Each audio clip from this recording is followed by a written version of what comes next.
At our 10-year anniversary dinner, my husband chuckled, "She's still trying to impress me, sad, isn't it?" I took a deep breath. This morning, the babysitter left a note. He calls me that name too. We were celebrating our 10-year anniversary at a beautiful restaurant in Asheville. Everything seemed perfect.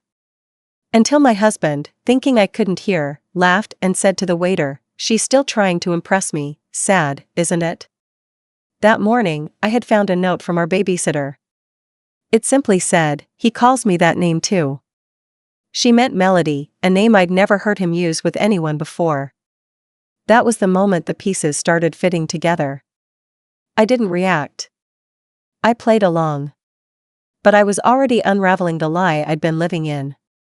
I'll try to keep this clear. I'm 38, female, and I live in Asheville, North Carolina with my daughter, Isla, who's 7. Or I did live with my husband, Royce. He's 42. We met at a work conference in Charlotte. I was on a library systems panel. He was there consulting on digital archiving for the city. He was tall, self-assured, thoughtful in the way that made you feel studied. Not in a creepy way, more like he was just always curious about how things worked, including people. We got married 2 years later. I wasn't the type to rush. My dad had warned me to be cautious. He always said Royce seemed like someone who enjoyed being admired too much. But my mother adored him. Everyone did. The first few years were good. Not explosive with passion, but steady. Royce traveled a lot for work, but I didn't mind. I had Isla. I had my career. We had a rhythm. And when he was home, he was attentive. Kind. We never fought about money or chores. If I'm being honest, I thought we were boring in that healthy relationship kind of way. Turns out, we were just slowly drifting into different orbits. Things began to shift around year 7. Subtle stuff. He started texting more often during dinner, leaving the room to take calls that were just about budget reports. He'd forget things, like which friend of mine was getting married or whether we'd already watched a movie together. Isla would mention his lady coworker from Georgia, and he'd brush it off like she'd misunderstood. Then came the name, Melody. It started maybe a year before our anniversary. I didn't catch it at first.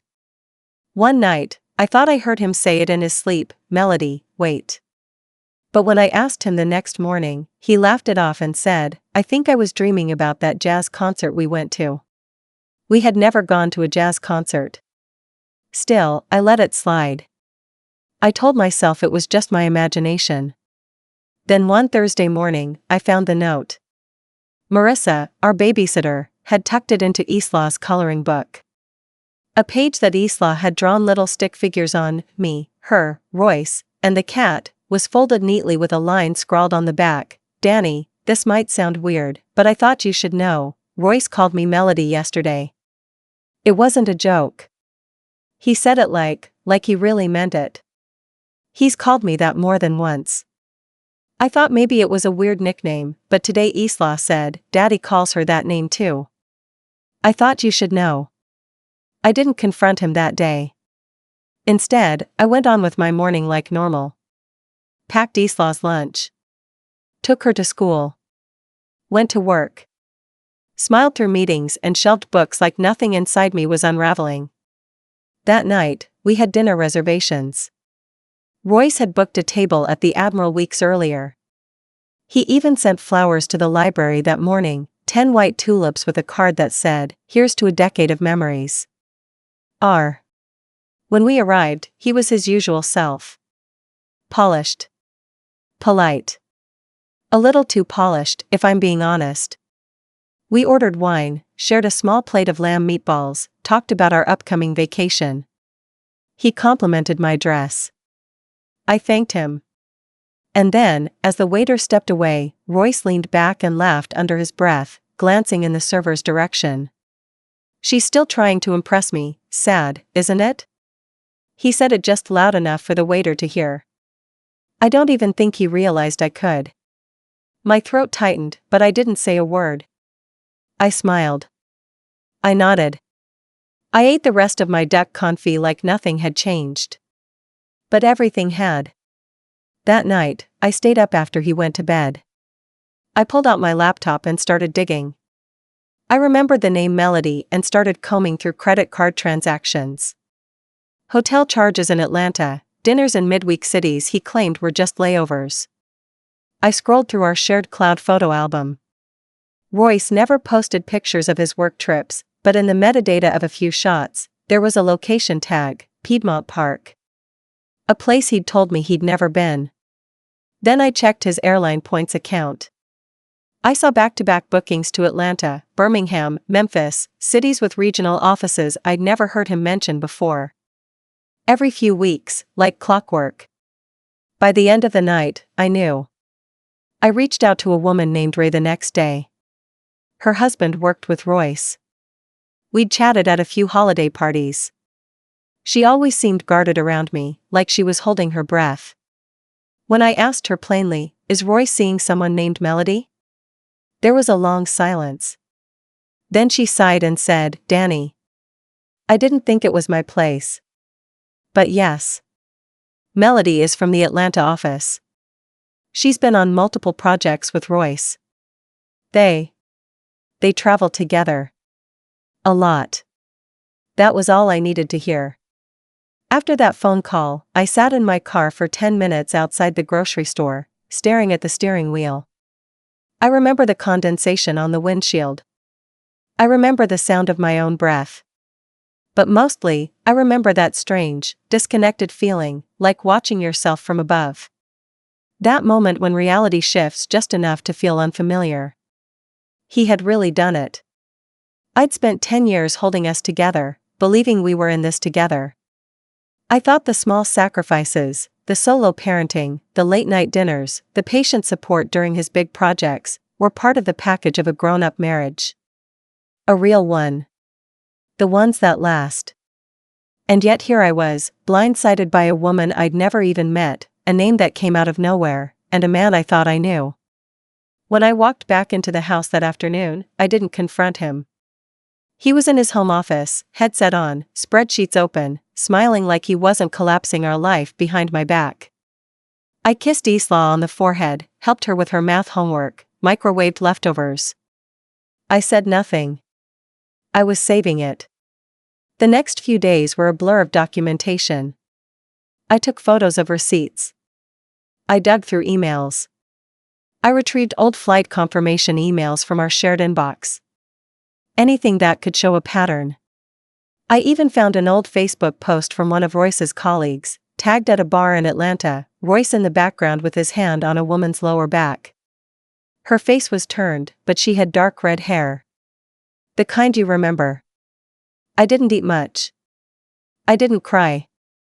I was quiet. Focused. I think the most surreal part of it all was how normal he continued to act. He'd come into the kitchen in the mornings, kiss my cheek, pour coffee. He'd send me dumb Instagram reels in the middle of the day like nothing was wrong. He still called me babe.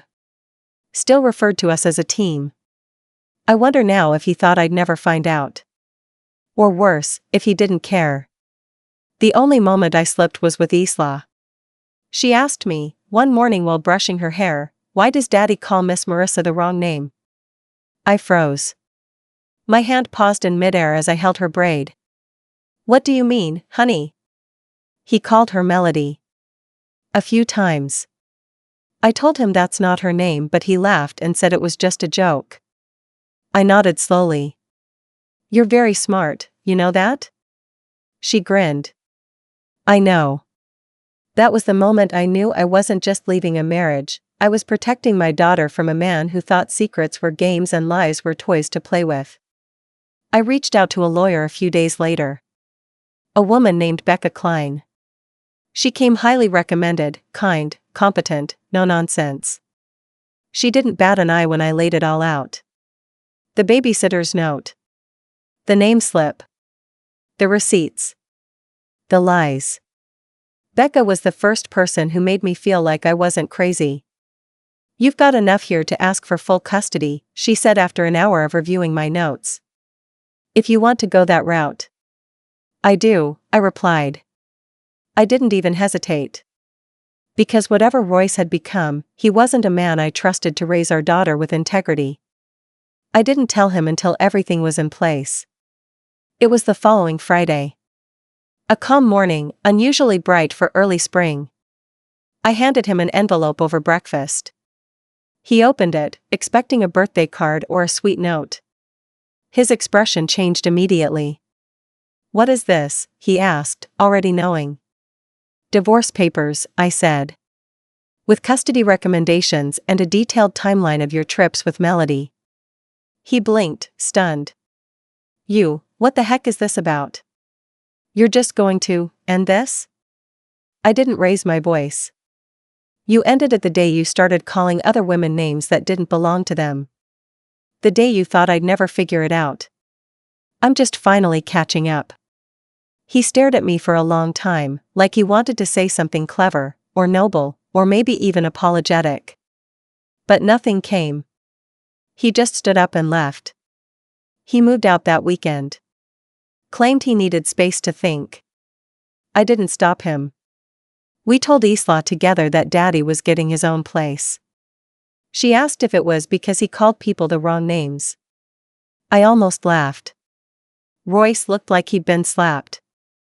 "No, sweetie," I said softly, "it's because sometimes grown-ups stop being on the same team. And that's okay. We're still your parents. That's what matters." She nodded, then asked if we could still have pancake sundaes. I told her we could. I don't think she cried. But that night, when I put her to bed, she held my hand a little tighter. After Royce moved out, there was a strange quiet in the house. You'd think the silence would be a relief. And in some ways, it was. I didn't have to pretend anymore, didn't have to wonder if his late-night client calls were actually pillow talk with a woman whose name I wasn't supposed to know. But the quiet came with a weight, too. I was left to sit with everything I hadn't wanted to see, all the versions of him I'd ignored, excused, or just loved too much to question. I cleaned. I mean, really cleaned.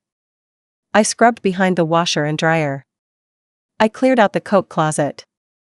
I boxed up his things, shirts still faintly smelling of his cologne, chargers he'd forgotten, that book on stoicism he never read but left out for appearances. And then I found his journal. I don't know what made me open it. Guilt, probably. Curiosity, definitely. I'd never been the type to snoop. But that day? That day I wanted answers. The entries were mostly work notes, meeting reminders, presentation outlines. But here and there were pieces of Royce. Slivers of the man he was when I first met him, and flickers of someone I no longer recognized. March 4th, I know I should tell Danny. But she's going to take Isla and leave, and I don't think I'm ready to lose that part of my life yet. Melody says I need to be honest. She doesn't get it.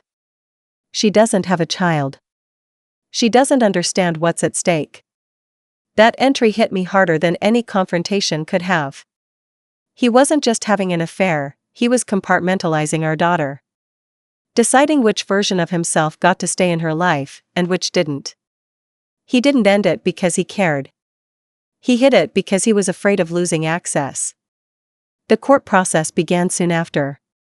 Becca, my attorney, was surgical, she didn't miss a thing. She warned me that Royce would play cooperative at first, maybe even humble. But it wouldn't last. She was right. The first mediation session was civil. He wore a charcoal suit, made jokes about how we just needed to get through the paperwork, and even brought me a coffee from my favorite shop. I think he thought we were still playing house. But once he saw that I wasn't backing down on custody, his tone shifted. "You're really trying to make me a weekend dad," he said in that clipped voice he used when he felt outsmarted. "That's what this is." "No," I said calmly. "I'm trying to protect Isla from a father who can't separate honesty from performance." He didn't respond. Just clenched his jaw. By the second meeting, he had an attorney, a man who looked like he thought court was a chessboard and I was just a pawn he'd overlooked. They tried to argue that because Royce had never been physically abusive or neglectful, he deserved joint custody. Becca shot back with school records, my detailed journal of his absences, and the note from Marissa. Speaking of Marissa, she offered to testify. I didn't ask her to, but she showed up anyway. She was nervous, but firm. I just thought it was weird, she said to the mediator. He called me Melody like that was my name. More than once. And when I corrected him, he'd laugh, but he never stopped. It was her testimony that tipped the scale. Royce started showing cracks after that. He missed a scheduled visitation. Then another. Once, when he did come to pick Isla up, he sat in the driveway for 20 minutes texting someone before even ringing the doorbell. Isla noticed. Why doesn't Daddy come inside anymore? She asked one Sunday evening. Sometimes grown-ups don't know what to say, I replied. She didn't ask again. Then, the letters started. Royce emailed me long, self-reflective essays about his emotional trauma and how he'd been carrying guilt for years but didn't know how to talk about it. He started mentioning therapy, mindfulness retreats, coaching sessions with some guru in Atlanta. At first, I thought he was trying to win me back. But after a while, I realized he wasn't writing to me. He was writing for himself. Rehearsing apologies he never said out loud. Documenting his own regret like it was a defense strategy. I didn't respond to most of them. I let him talk into the void. He even brought Melody up, eventually. In one message, he said, I never meant for her to be more than a distraction. But she saw me in a way you stopped seeing me. Or maybe, a way I stopped seeing myself. I don't know. That line sat with me for days. Because it was honest, in the way cowards are honest, after they've already burned the house down and want credit for admitting they struck the match. And as for Melody? Well, she wasn't who I expected her to be. Not some homewrecker cliché or wide-eyed assistant. From what I gathered, mostly through quiet sources and mutual connections, she was ambitious, assertive, and smart. She wasn't looking for a family or even a forever. I heard she ended things with Royce once she found out he'd been dishonest about how separated we actually were. Apparently, she confronted him about still sleeping in our bed the same week he told her he was finalizing papers. He moved into a studio apartment after that. I never asked for the details, but word gets around. Isla stopped asking about her after that, too. I think she picked up on more than we give her credit for. Royce's parents were the first to reach out. His mother, Diane, called me a few weeks after he moved out. She always preferred to stay out of the personal business, but she was a grandmother first, and she didn't hide her concern. I don't understand what he was thinking, she told me over tea. You gave him a home, Daniela. You gave him a daughter. We always thought you'd outlast all of us. I just nodded. So did I. To her credit, she didn't try to defend him. She never asked me to forgive him. She only asked if she could still come to Isla's school recital. I said yes. Royce's father, on the other hand, stayed silent. Typical. He was the kind of man who thought vulnerability was weakness, and divorce was just another broken machine you toss out and replace. Over the next several months, I noticed something shift in Royce. It wasn't just the loss of our marriage, it was the loss of his audience. He had built an identity on being the family man with edge. The successful, jet-setting husband who had it all. The curated photos on social media, the way he'd joke at dinner parties about daddy duties, he loved the performance. Now? There was no stage left. He kept trying, of course. He posted more than usual vacation throwbacks with Isla, taken before the separation, filtered photos of hikes he claimed to take alone, captions about healing and growth. There was even one about the blessing in starting over. He didn't mention Melody once. But through mutual friends, I learned she had cut ties with him completely. Apparently, she'd been blindsided too. He had lied to her about how open our marriage was when they started. She thought I knew. When she found out the truth, she walked away. So that part of his fantasy life collapsed just like ours had. And he was left alone. Here's where the revenge part comes in. It wasn't planned. I never set out to get back at him. I didn't burn his clothes or air our story on social media. My revenge wasn't loud, it was patient, precise, and most importantly, private. It started with the community project. The local library had long needed a renovation in the children's wing. I pitched a proposal to the board to lead the redesign, adding a storytelling amphitheater, sensory reading nooks, updated tech spaces. I called it the listening room. I wrote a grant. I fundraised. I got local artists involved. It became a community-wide initiative. It also became my way of reclaiming my identity. Not as Royce's wife. Not as a scorned woman. But as Danny Mercer, librarian, mother, builder of safe spaces. The project gained attention. I was interviewed by a regional magazine. One of my old college professors invited me to speak on a panel about community-centered design. Then, a few months later, the mayor's office reached out about sitting on a citywide arts advisory council. It wasn't fame. It wasn't wealth. But it was recognition. My life, for the first time in a decade, was fully my own.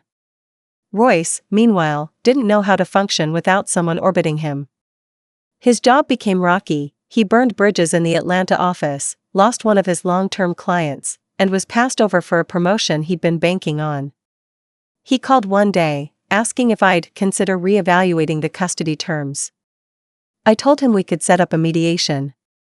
He paused, then sighed. "You've really changed." "No," I said. "I just finally started acting like I matter." Then came the final moment. The library's grand reopening. We hosted an event, ribbon cutting, speeches, music, art from local kids.